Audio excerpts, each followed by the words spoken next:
Assalamualaikum warahmatullahi wabarakatuh. Perkenalkan, nama saya Nurul Hasanah, CGP angkatan ke-7 dari SMKS Al-Ittihad, Lenteng, Sumeneb, Madura. Di sini saya akan menerangkan tentang aksi nyata modul 1.1 Filosofi Pemikiran Ki Hajar Dewantara dengan Bapak Fasilitator Bapak Supriyono dan pengajar praktek Ahmad Fauzan. Dalam pemikiran Ki Hajar Dewantara, pendidikan diartikan sebagai tuntunan dalam hidup tumbuhnya anak-anak, menuntun segala kodrat yang ada pada anak-anak agar mereka dapat mencapai keselamatan dan kebahagiaan yang setinggi-tingginya, baik sebagai manusia maupun sebagai anggota masyarakat.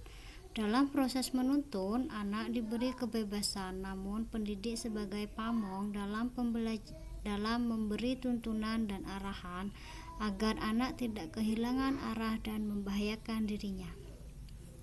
Seorang pamong dapat memberikan tuntunan agar anak dapat menemukan kemerdekaannya dalam belajar, dengan tetap mengedepankan sikap, perilaku, dan karakter yang mencerminkan sebagai seorang peserta didik dengan nilai-nilai dan sifat-sifat kemanusiaan yang dimilikinya. Ini saat sosialisasi filosofi pemikiran Ki Hajar Dewantara di SMKS Al-Ittihad yang dihadiri oleh staf TU, guru SMK Al-Ittihad, dan perwakilan guru SMPI Al-Ittihad. Assalamualaikum warahmatullahi wabarakatuh. Waalaikumsalam warahmatullahi wabarakatuh. Alhamdulillahirabbil alamin wa bihi nasta'in wa bihi kuliyahuddin wassalatu wassalamu ala asrofil anbiya'i wal mursalin sayyidina Muhammadin sallallahu alaihi wasallam. Amma ba'du. Para yang terhormat, semua jajaran guru SMK dan perwakilan dari SMPI Al-Ittihad, terima kasih saya ucapkan karena telah bersedia menghadiri sosialisasi sederhana yang akan saya sampaikan tentang refleksi filosofis pendidikan nasional Ki Hajar Dewantara. Menurut beliau, atau kami sebut dengan KHD, pendidikan, tujuan dari pendidikan saat ini adalah menuntun segala kodrat yang ada pada anak agar mereka dapat mencapai keselamatan dan kebahagiaan yang setinggi-tingginya, baik sebagai manusia maupun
zaman yang sekarang dengan yang dulu itu berbeda sekali. Kalau sekarang kita ditantang untuk menuju zaman 21 tentang teknologi. Bagaimana cara mengajar kita itu harus berbasis dengan digital. Meskipun lingkup pesantren kita juga harus berkembang maju, kita juga harus punya pemikiran untuk membawa murid-murid kita melalui pembelajaran inovatif yang lainnya. Sedangkan prinsip perubahan kita mengenal namanya azas trikon. Nah, di dalam azas trikon itu ada 3 macam di sini: kontinuitas, konvergensi, dan konsentris. Apa itu kontinuitas? Kontinuitas adalah kita sudah memiliki sebuah aset dan aset tersebut harus kita jaga. Contohnya di sini aset kita budaya positifnya, bagaimana jika seorang guru lewat, anak itu akan berdiri lah. Itu aset kita ya, budaya kita. Sedangkan konvergensi, nah ini bagaimana memanusiakan murid kita menjadi benar-benar menjadi seorang murid. Contohnya, kita tidak boleh mengekang kebebasan mereka. Contoh, anak A itu suka menggambar, kita tidak boleh menyuruh mereka untuk menulis, cukup buat kesimpulan melalui poster. Nah, itu yang disebut dengan memerdekakan manusia. Kemudian yang ini konsentris. Nah, konsentris ini juga bagaimana kita mengembangkan potensi mereka. Jadi dari aset kita jaga, kita tidak boleh menekan mereka, dan yang terakhir kita mengembangkan mereka. Dan dari sini semua apa yang berubah? Tentunya yang berubah adalah budi pekerti. Kita lihat ya, murid kita saat ini dengan murid yang lalu pada zaman dahulu itu berbeda sekali, karena budi pekerti mereka sudah berubah. Kenapa berubah? Karena mereka sudah banyak memasukkan teknologi atau informasi dari luar. Mereka berkembang pesat daripada kita. Nah, bagaimana cara kita menyiasatinya? Kita harus lebih dahulu mengembangkan wawasan kita agar kita bisa menuntun mereka menuju budi pekerti yang baik. Untuk itu, jadi yang dimaksud dengan filosofi Ki Hajar Dewantara itu adalah filosofi perubahan menuju kemerdekaan. Kemerdekaan di sini maksudnya merdeka yang terkontrol, ya, bukan merdeka yang kebablasan. Masih ada aturan yang terikat di dalam sini.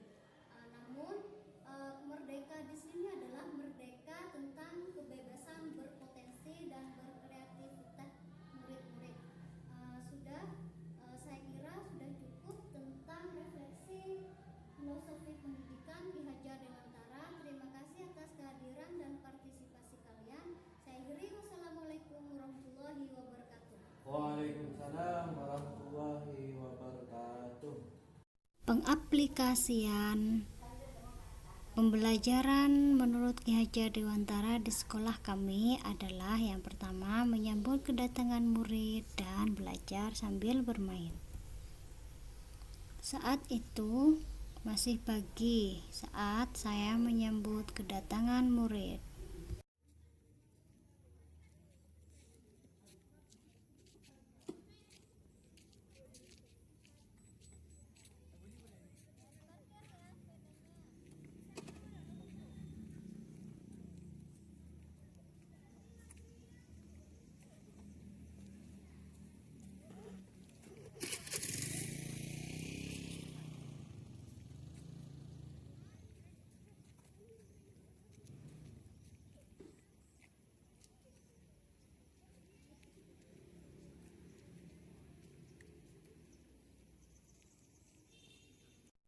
Kemudian belajar sambil bermain. Tujuannya membantu murid untuk mengembangkan kreativitas, imajinasi, dan mengasah kemampuan memecahkan masalah dan meningkatkan keterampilan sosial melalui bermain menyusun kartu.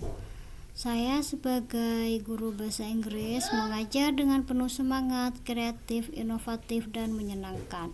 Di kelas 10, saya membuat rangkuman teks naratif di kertas putih. Tujuannya membantu murid untuk mengembangkan kreativitas, imajinasi, dan mengasah kemampuan memecahkan masalah. Di kelas 11, murid menyusun kartu naratif legenda. Tujuannya mengasah kemampuan memecahkan masalah dan meningkatkan keterampilan sosial melalui bermain menyusun kartu. Untuk kelas 10, kegiatan pembelajaran diawali oleh guru menyiapkan kertas folio kosong, guru dan murid menyusun kesepakatan kelas, guru mengucapkan salam dan berdoa bersama dan menanyakan kabar serta ice breaking. Kemudian guru mengabsen siswa. Sedangkan untuk kegiatan inti, guru menjelaskan kegiatan yang akan dilakukan, yaitu murid menuangkan ide mereka ke dalam kertas folio kosong mengenai materi teks naratif yang sudah dipelajari. Dan yang terakhir, kegiatan penutup, guru meminta salah satu murid untuk memberikan refleksi pembelajaran. Guru mengucapkan salam dan berdoa bersama. Ice breaking yang digunakan pada saat itu. Sebelum pelajaran dimulai, ibu ingin melihat senyum kalian. Coba laki-lakinya tersenyum. Wah, ternyata kalian ganteng. Sekarang yang perempuannya coba tersenyum.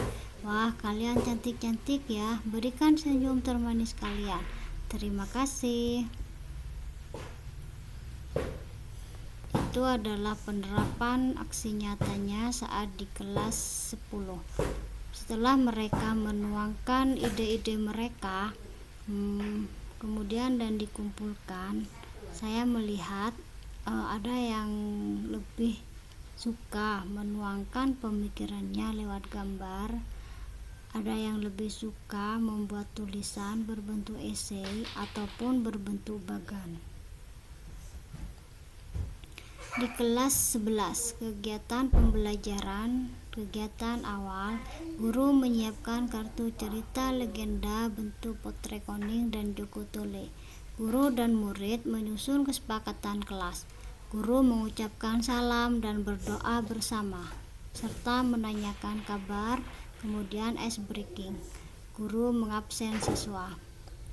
Untuk kegiatan inti, guru membagi kelompok putri menyusun kartu potret kuning dan kelompok putra joko tole. Kelompok tersebut berdiskusi. Masing-masing kelompok menulis moral message. Masing-masing kelompok berdiri sesuai urutan kartu. Sedangkan untuk kegiatan penutup, guru meminta salah satu murid untuk memberikan refleksi pembelajaran. Guru mengucapkan salam dan berdoa bersama. Itu adalah penerapan saat di kelas 11.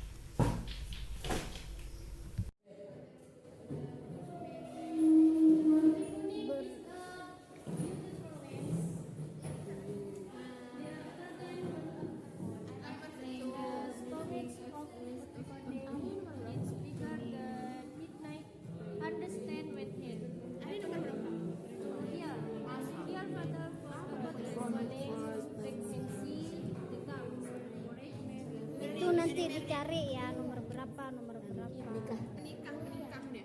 Di Budi. Ayo gini Pak, di Budi kayaknya kan. Dan tahun sebelumnya di kedua. Ini kan yang pertama. Jadi mau gila yang Budi. Yang kedua. Ada apa?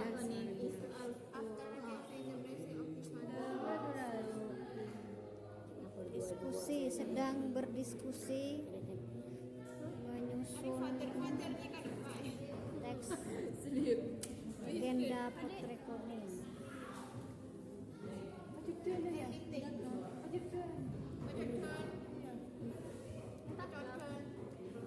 Refleksi kegiatan dari guru kelas 11, potensi masing-masing murid sudah mulai jelas terlihat dan murid sudah mulai mampu mengembangkannya dengan tuntunan yang bijaksana. Untuk yang kelas 10, potensi murid mulai jelas terlihat, namun masih perlu tuntunan dari guru. Refleksi kegiatan dari murid kelas 11 harus menguasai kosakata lebih banyak agar bisa menerjemahkan teks. Untuk kelas 10 lebih menyenangkan karena bebas menulis pemikiran. Testimoni. Ini testimoni dari teman sejawat saya dan murid. Assalamualaikum warahmatullahi wabarakatuh. Saya Budila, guru matematika di SMK Al-Ittihad, teman sejawat dari Ibu Nurul Hasanah selaku guru bahasa Inggris. Saya di sini akan memberikan testimoni tentang rancangan pembelajaran dan metode pembelajaran yang dilakukan oleh Bu Nurul kepada siswa, khususnya untuk kelas siswa dari kelas 10 sampai kelas 11 dan kelas 12. Untuk metode pembelajaran yang dilakukan oleh Bu Nurul kepada siswa sudah metodenya yaitu sudah kreatif dan inovatif. Misalnya pada kelas 10 pembelajaran bahasa Inggris, contohnya yaitu siswa diberikan kertas kosong di mana siswa itu disuruh memberikan rangkuman tentang narasi yang telah dipelajari oleh Ibu Nurul berdasarkan dengan idenya masing-masing.